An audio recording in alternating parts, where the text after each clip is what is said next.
A black man walks into a high-end Chicago bank, ready to make a simple $15,000 withdrawal. But what happens next will blow your mind. The glass doors of Bennett Financial's downtown headquarters slide open at 9:00 a.m., letting Marcus Bennett step inside, his sneakers whispering on the polished tile floor. Sunlight blasts through towering windows, making the place glow like a scene from a Hollywood blockbuster. Tellers in crisp suits hustle behind the counters. Clients line up in perfect rows, and the soft ding of the service bell keeps the rhythm tight. This isn't just any bank. It's Marcus's empire, built from nothing, a monument to his hustle and vision. But today, he's not rocking the CEO suit or rolling with an entourage. He's just a guy in a light blue button-down and khakis blending in, here for a quick cash grab from his personal account. Sounds easy, right? Wrong. Stick around because this story's about to take a wild turn you'll never see coming. Marcus blends into the morning crowd, his presence low-key unassuming. His sharp eyes catch a man at the counter, middle-aged, white, in a charcoal blazer. The teller's all smiles, counting out crisp stacks of cash, handing over 20 zalozen like it's nothing. The guy pockets the money, gives a quick nod, and strolls out. No questions, no second glances. Marcus's jaw tightens for a split second, then relaxes.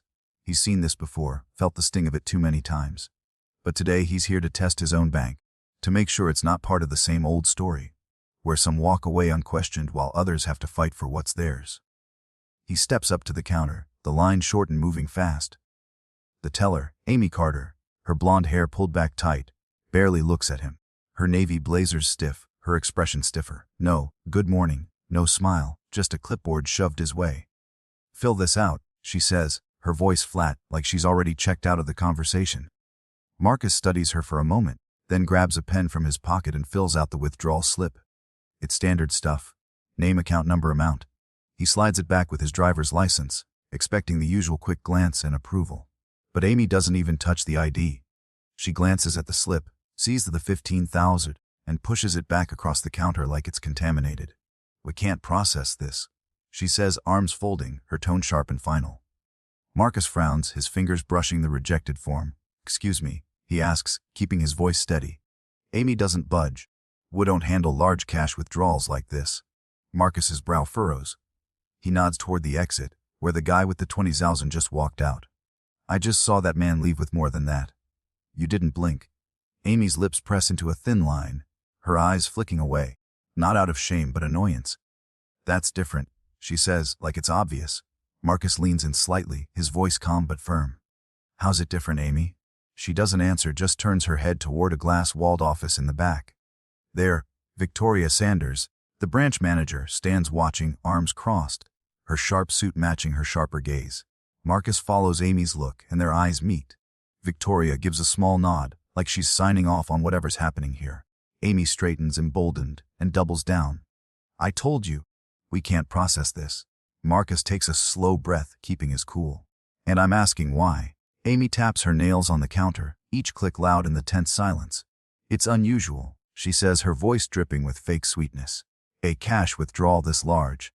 It's suspicious."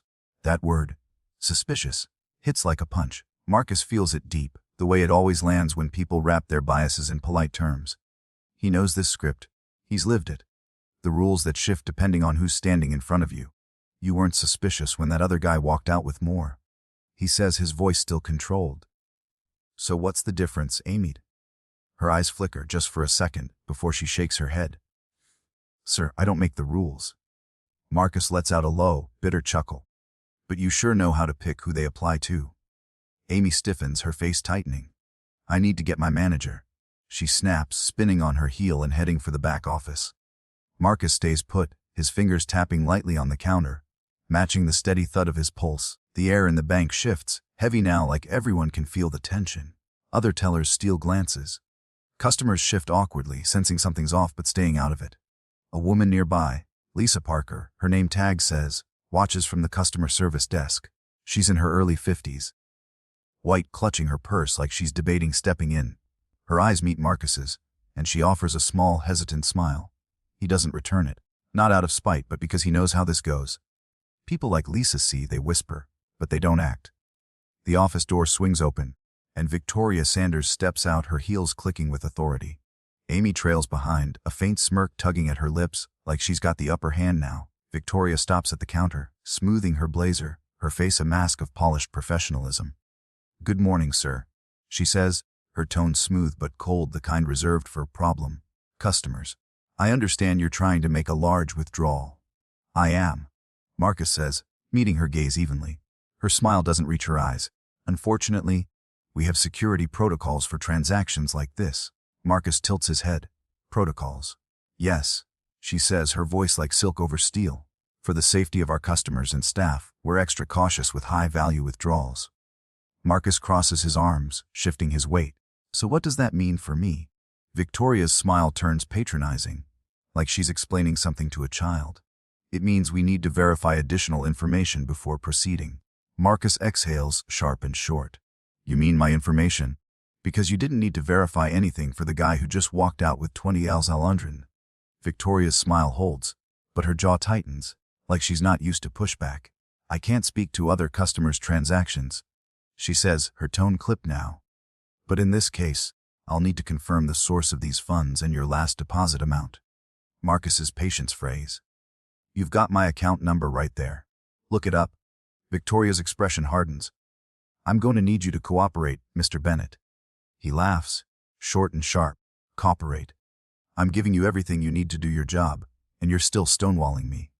That's not protocol, that's profiling." The word lands hard, cutting through the room. Victoria's eyes flicker, Amy tenses, and the air feels like it's holding its breath. Victoria recovers, lifting a hand in a quick, sharp gesture. Across the room, Ethan Reynolds, a broad-shouldered security guard, straightens. His boots thud against the tile as he starts toward the counter, his face blank but his posture all business. Marcus doesn't flinch as Ethan approaches, but he feels the weight of it. The same old story. A black man, no matter who he is, reduced to a threat in a place he's supposed to belong. Victoria keeps her eyes on him, waiting for him to back down. They always expect you to back down. "Hey, thanks for watching this far. This story's just getting started, and trust me, it's about to take a turn you won't see coming. If you're hooked, hit that like button, subscribe, and ring the bell so you don't miss the next part. Let's keep diving into stories that matter together." Victoria's eyes don't waver as Ethan Reynolds closes the distance, his heavy steps echoing in the quiet bank. Marcus stands his ground, his fingers still resting on the cool counter, his expression unreadable. The air's thick now, like everyone in the room knows something's about to go down.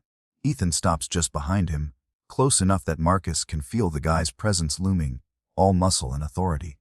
Victoria's voice cuts through, still polished, still dripping with that fake professionalism. "I'm going to ask you again," she says, slow, deliberate. "Can you verify the source of these funds?" Marcus's jaw tightens but his voice stays steady. "My paycheck," he says, "same as every other deposit I've made here." Victoria tilts her head, her eyes flicking to Amy, who's standing stiff as a board behind the counter, arms still crossed. "And the exact amount of your last deposit?" She presses like she's laying a trap. Marcus stares her down, feeling the weight of every glance in the room. Tellers pretending to work, customers shifting awkwardly, Lisa Parker still clutching her purse like it's a lifeline. She's watching, her mouth twitching like she might say something, but she doesn't. Typical. "You've got my account number," Marcus says, his voice low, controlled. "Why don't you check it?" Victoria's smile doesn't budge, but there's a hardness in her eyes now. "That's not how we do things." Marcus lets out a low, humorless laugh. "Funny, because I've been banking here for years, and I've never been asked to jump through these hoops. Not once." He leans in just a fraction, his voice sharpening. "So what's different about me, Victoria?" The silence that follows is heavy, suffocating. Amy's eyes dart to Victoria, her confidence wavering for the first time. Even she knows they're on shaky ground. But Victoria, she doesn't flinch. If anything, her lips curve slightly, like she's enjoying the control she thinks she has. Her gaze slides past Marcus, and that's when Ethan speaks up. "I'm going to have to ask you to leave," he says, his voice flat, like he's reading from a script. Like Marcus is just some nuisance to be dealt with. Marcus turns his head slowly, locking eyes with Ethan. He searches the guard's face for a flicker of doubt, anything to show he's aware of how wrong this is. Nothing. Ethan's just following orders, another cog in the machine. Marcus's patience is hanging by a thread now, but he keeps it together. He's been here before, too many times. He reaches into his pocket, slow and deliberate, and pulls out his phone. With a tap, he He starts recording, holding it steady. "You're refusing to process my withdrawal," he says, his voice clear, carrying across the room. "Even though I've given you my ID, my account info, and you just processed a bigger withdrawal for a white customer right before me." Amy freezes. Victoria's jaw twitches, just barely. Ethan shifts his weight, his certainty slipping for a split second. "Step outside," Ethan says again, a little less sure this time. Marcus doesn't budge. "And if I don't?" Ethan doesn't hesitate. His hand shoots out, grabbing Marcus's forearm with enough force to make it clear this isn't a request anymore. Before Marcus can react, he's yanked backward, his shoulder slamming into Ethan's solid frame. The guard spins him toward the door, shoving him forward. Marcus stumbles, catching himself just in time. A gasp ripples through the room. Someone mutters, "What the hell?" But no one moves. No one steps in. Another shove, harder this time, and Marcus's back hits the glass door. The impact jolts through him, sharp and sudden, but he doesn't let it show. He won't give them that. The door swings open, and he's out on the sidewalk, the cold morning air hitting him like a slap. Ethan stands in the doorway, arms crossed, looking down at him like he's nothing. Then, the final kick in the teeth. Marcus's ID, the one they wouldn't even glance at, gets tossed out after him. It hits the pavement with a dull clatter, lying there like a discarded receipt. Something hot and raw burns in Marcus's chest, teetering on the edge of rage. But before he can move, a shadow steps forward. Jamal Brooks, the second security guard, mid-30s, black, with a tiredness in his eyes that runs deeper than a long shift. He crouches down, picks up the ID and dusts it off with care, like it's something that matters. He hands it back to Marcus, his expression unreadable but his eyes saying plenty. "This place," Jamal mutters, low enough that only Marcus hears, "always does this." Marcus takes the ID, their fingers brushing briefly.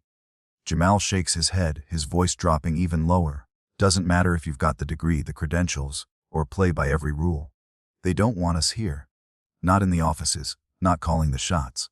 We're security janitors, the diversity checkbox they pat themselves on the back for." He glances at Ethan, still standing like a statue in the doorway, and there's a flicker of disgust in his eyes. This ain't new. Marcus's heart is still pounding, adrenaline pumping, but he doesn't respond. Not yet. He reaches into his pocket again, pulling out his phone. This time, he's not recording. He's dialing. The line rings once, twice, then connects. "David Carter." A crisp voice answers.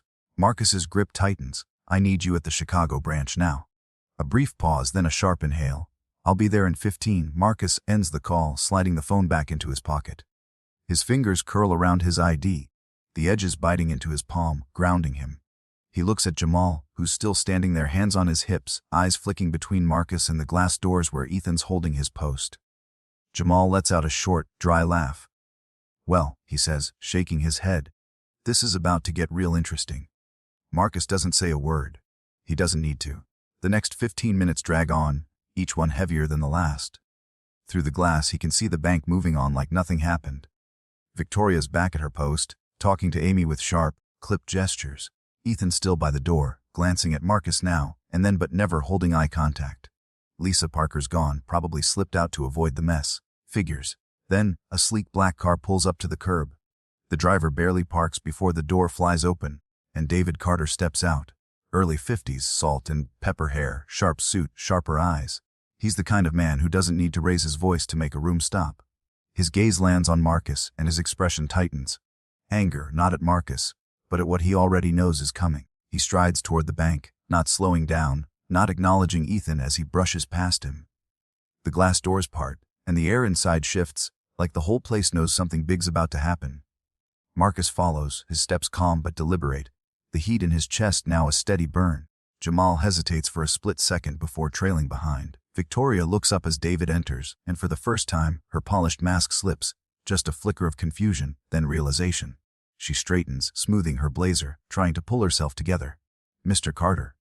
She starts, her voice too even, too controlled. "I wasn't expecting." David cuts her off, his tone like a blade. "Clearly. Because if you were, this wouldn't be happening."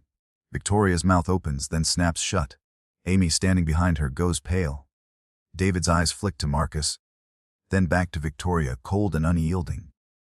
"The only thing I'm confused about," he says, "is why my CEO was just thrown out of his own bank." Yo, if that moment hit you as hard as it hit me, drop a like and let me know in the comments. We're just getting to the good part. So make sure you're subscribed and have that notification bell on. You don't want to miss what happens next. Let's keep this story rolling. The bank goes dead quiet, like someone flipped a switch. David Carter's words hang in the air. Why my CEO was just thrown out of his own bank. Amy's face drains of color, her arms dropping to her sides. Victoria blinks, her polished facade cracking like thin ice. Even the tellers who've been pretending to stay busy freeze mid-task. Ethan, still by the door, shifts uncomfortably, his broad shoulders stiffening as if he's just realized he's stepped into something way bigger than a routine escort. Victoria recovers first, but it's shaky. Her lips part, then close, like she's scrambling for the right words. "I'm sorry, Mr. Carter," she stammers, her voice losing that smooth confidence. There must be some misunderstanding. David's eyes narrow, his gaze cutting through her like glass.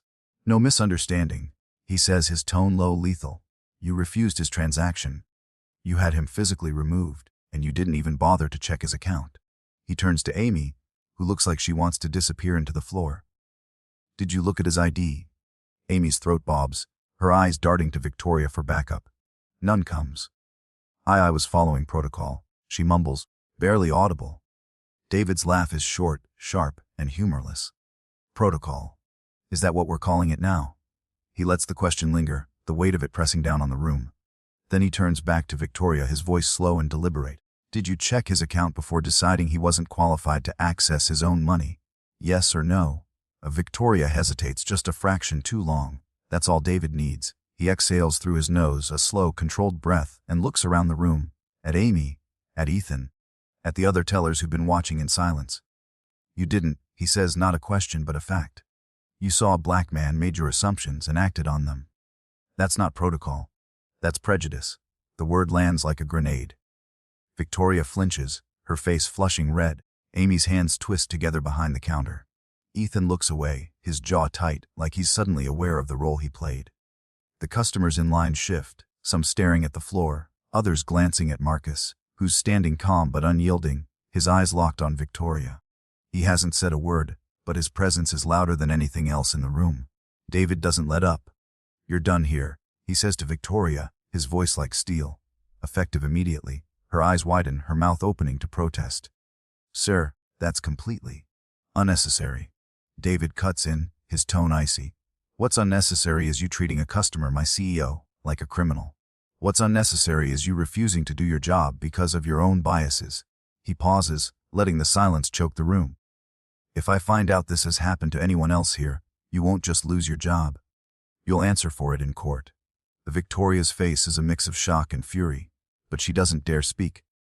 Ethan shifts again, his eyes fixed on the floor now, like he's trying to make himself invisible. David turns to Marcus, his expression softening just a fraction, an apology in his eyes that doesn't need words. "Marcus," he says, the familiarity in his tone a stark contrast to the cold authority he's been wielding. "You want this branch cleaned out?" Marcus doesn't hesitate. "Completely." David nods once like it's already done. He turns back to the staff, his voice carrying the weight of finality. "Everyone involved in this incident, bias training mandatory. That includes security." His eyes land on Ethan, who doesn't meet his gaze. The room feels smaller, the air heavier, like the consequences are sinking in for everyone. Marcus steps forward, reclaiming his spot at the counter. Amy scrambles out of the way, her hand shaking as she moves to the side. David gestures to the computer. "Process his withdrawal. Now." No one argues. Amy's fingers fly across the keyboard, her face pale as she pulls up Marcus's account. The screen flashes, and for the first time, they see it. The account balance, the deposits, the proof they never bothered to check. Her hands tremble as she counts out the 15,000 in crisp bills, stacking them neatly in front of Marcus. His money, no debate, no justification needed. Just his. Marcus takes the cash, his movements calm, deliberate. His eyes flick to Jamal, who's been standing quietly by the door, watching the whole thing unfold. The man looks dazed, like he's still processing the chaos. Marcus slides one of the stacks toward him. Jamal blinks, confused. "Sir." Marcus holds his gaze, steady and sure. "Take the day off." Jamal hesitates, then slowly reaches for the bills, his fingers curling around them. A small nod passes between them, unspoken but heavy with understanding. Marcus turns back to Victoria, who's still standing there, her face a mix of defiance and humiliation. "You should have checked my ID," he says, his voice low, cutting. Then, without another glance, he walks toward the glass doors. This time, no one stops him. The morning air hits him again, but it feels different now. Lighter, like he's taken back something they tried to strip away. Jamal follows him out, pausing on the sidewalk, the cash still in his hand. He shakes his head, a faint smile tugging at his lips. "Man," he says, "you just turned this place upside down." Marcus doesn't smile, but his eyes soften for a moment. They did that themselves. He slips his ID back into his pocket, the edges still sharp against his fingers. Behind him, the bank carries on, but it's not the same. It'll never be the same.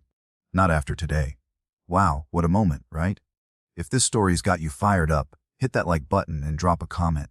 Let me know what you think. Subscribe and turn on the notification bell so you don't miss the next chapter of this journey. We've got more to unpack, so stick with me. Marcus steps onto the sidewalk, the Chicago morning buzzing around him, cars honking, pedestrians rushing past, the city alive and indifferent to what just went down inside Bennett Financial.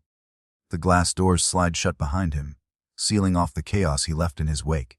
Jamal Brooks lingers nearby, still clutching the stack of bills Marcus handed him, his expression caught somewhere between disbelief and respect. "Man," Jamal says, shaking his head, "you didn't just shake up that branch. You flipped the whole script." Marcus's lips twitch, not quite a smile but close. "They wrote the script," he says, his voice steady, grounded. "I just read it back to them." He slides his ID into his pocket, the plastic card still warm from his grip, a small reminder of the fight he didn't ask for but won anyway. Jamal lets out a low chuckle, glancing back at the bank. Through the glass, Victoria's silhouette is visible, her posture rigid as she speaks to David Carter, who's clearly not letting her off easy. Ethan still by the door, his face unreadable, but his shoulders slump like he knows he's in deep. "But they're sweating bullets in there," Jamal says, tucking the cash into his jacket. He pauses, his eyes meeting Marcus's, something heavy passing between them. "You know, I've been at this bank 3 years. Seen stuff like this before. Customers getting the runaround, profiled, brushed off. Never thought I'd see someone turn the tables like that." Marcus nods, his gaze drifting to the street. "Shouldn't have to," he says almost to himself. "Not here, not anywhere." Jamal exhales, his breath visible in the cool air. "Yeah, well, shouldn't don't change how it is. But today," he points a thumb back at the bank. "Today was different." Marcus doesn't respond, but the weight of Jamal's words settles in. He knows this isn't just about him. It's about every person who's walked into a place like this and been made to feel small, suspicious, unworthy. Today wasn't just a win for him. It was a crack in the system. David steps out of the bank, his sharp suit catching the sunlight as the doors part. His face is tight, controlled, but there's a fire in his eyes that says he's not done cleaning house. He stops beside Marcus, glancing at Jamal before focusing on his CEO. "I've got HR on the line," David says, his voice low but firm. "Victoria's out. Amy's on probation, pending a full review. Ethan's getting a write-up, and I'm pulling his shifts until he completes the training." He pauses, his jaw tightening. "I'm sorry, Marcus. This shouldn't have happened. Not to you, not to anyone." Marcus meets his gaze, his expression unreadable. "It did happen," he says, his tone even but pointed. "And it's been happening. You think this is the first time someone's been treated like that in there?" David's lips press into a thin line, guilt flickering in his eyes. He doesn't argue, can't argue. Marcus continues, his voice steady but carrying an edge. "I built this bank to be different. No excuses, no blind spots. You want to fix this? Don't just fire people. Change the culture." David nods, slow and deliberate. "We will, starting today." He glances at Jamal, who's been listening quietly. "You're moving up to head of security for this branch. I'll have the paperwork ready by tomorrow." Jamal blinks, caught off guard. "Sir, David cuts him off with a raised hand. "You've earned it. And I need people like you making sure this doesn't happen again." Jamal hesitates, then nods, a mix of pride and uncertainty in his eyes. Marcus's phone buzzes in his pocket. He pulls it out, glancing at the screen, a text from his assistant, reminding him of a board meeting in an hour. He pockets the phone, turning back to David. "I want a full audit of customer complaints," he says. "Every branch, every incident. If there's a pattern, I want to know about it. And I want it on my desk by next week." David doesn't flinch. "Don't." Marcus holds his gaze for a moment longer, then nods. "Good." He turns to Jamal, extending a hand. "Keep an eye on this place," he says. Jamal grips his hand, firm and steady. "You know I will." Marcus pulls back, adjusting the stack of cash in his jacket. He takes one last look at his bank, then starts walking toward his car, parked a block away. The city hums around him, but his mind's already moving forward, mapping out the changes he's going to push for, the systems he's going to rebuild. Behind him, Jamal heads back inside, his steps a little lighter, like he's carrying something new. Purpose, maybe, or the weight of a chance to make things right. David lingers on the sidewalk, pulling out his phone to make the calls that'll start unraveling the mess inside. The bank's still standing, but it's not the same. Not after Marcus walked through those doors and refused to be pushed out. As Marcus reaches his car, his phone buzzes again. This time it's a news alert. He glances at the screen, his eyes narrowing. A local outlet's already picked up the story. Someone inside must have leaked it. CEO of Bennett Financial denied service at own bank, alleges racial profiling. He exhales slow and steady, knowing this is just the beginning. The video he recorded, the witnesses, the fallout, it's all about to go viral. And when it does, it'll force a reckoning, not just for his bank, but for every institution that's been coasting on empty promises of fairness. He unlocks his car, sliding into the driver's seat. For a moment, he sits there, the engine off, the quiet wrapping around him. He thinks about Amy's cold stare, Victoria's smug nod, Ethan's heavy hand on his arm.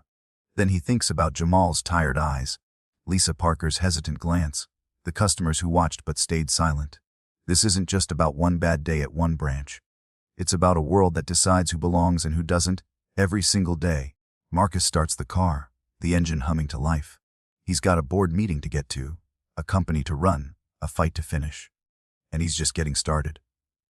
Yo, this story's hitting hard, isn't it? If you're feeling it, smash that like button and let me know your thoughts in the comments. We've got one more part to go, so make sure you're subscribed and have that bell on. Let's see this through together. Marcus pulls away from the curb, the Chicago skyline stretching out ahead as he navigates the morning traffic. His car's engine hums steady, but his mind's racing, replaying the scene at Bennett Financial. Every word, every glance, every shove. The 15,000 in his jacket feels heavier than it should, not because of the amount, but because of what it took to get it. His phone buzzes again, the screen lighting up with notifications. That news alert he saw earlier, it's spreading like wildfire. Social media's already buzzing with clips of his video, hashtags like QuiBanking while black and 5 Bennett Financial trending. He exhales, gripping the wheel a little tighter. This isn't just his fight anymore. Back at the bank, the fallout's in full swing. David Carter's still inside, his voice carrying through the glass doors as he lays into the remaining staff. This isn't just a mistake, he's saying, his tone sharp enough to cut through the nervous silence. This is a failure of leadership, of training, of basic decency. Victoria's gone, her desk already being cleared out by a junior employee. Amy's at her station, head down, fingers trembling as she processes transactions, her probation hanging over her like a storm cloud. Ethan's nowhere in sight, probably sent home to wait out his disciplinary review. The tellers keep their eyes on their screens, but the tension's thick, like everyone's waiting for the next shoe to drop. Jamal Brooks steps into the manager's office, now temporarily David's command center. David looks up from a stack of papers, his expression softening slightly. "You ready for this?" he asks, nodding toward the security badge on the desk, head of security, effective immediately. Jamal hesitates, then picks it up, the weight of it settling in his palm. "Ready as I'll ever be," he says, his voice steady but carrying years of quiet resilience. David nods. "Good, because we're rebuilding this place from the ground up. No more of this nonsense." Jamal clips the badge to his jacket, a small spark of pride in his eyes. For the first time in years, he feels seen, not as a checkbox, but as someone who matters. Outside, the news vans are starting to roll in. A local reporter's setting up on the sidewalk, her cameraman framing the bank's sleek logo in the shot. "We're here at Bennett Financial's downtown branch," she says into the mic, where allegations of racial profiling have sparked outrage. The CEO himself, Marcus Bennett, was reportedly denied a withdrawal and forcibly removed earlier today. She glances at her phone, where Marcus's video is playing on loop, his calm voice calling out the discrimination, Ethan's hand on his arm, the ID hitting the pavement. The clip's already got thousands of views, and it's barely been an hour. Marcus pulls into the parking garage of his corporate office, a sleek high-rise a few miles from the branch. He steps out, the cash still tucked in his jacket, his phone still buzzing. His assistant, Sarah, meets him at the elevator, her tablet in hand. "The board's waiting," she says, her voice tight with urgency. And PR's freaking out. That video's everywhere. Marcus nods, his expression calm but focused. Let him freak out, he says. We're not spinning this. We're owning it. Sarah raises an eyebrow but doesn't argue. She knows better. When Marcus sets his mind on something, it's happening. In the boardroom, the atmosphere's heavy. The tables lined with suits, faces ranging from nervous to grim. Marcus takes his seat at the head, his presence commanding without a word. He sets the stack of cash on the table, not for drama, but as a reminder of what this is about. You've all seen the video by now.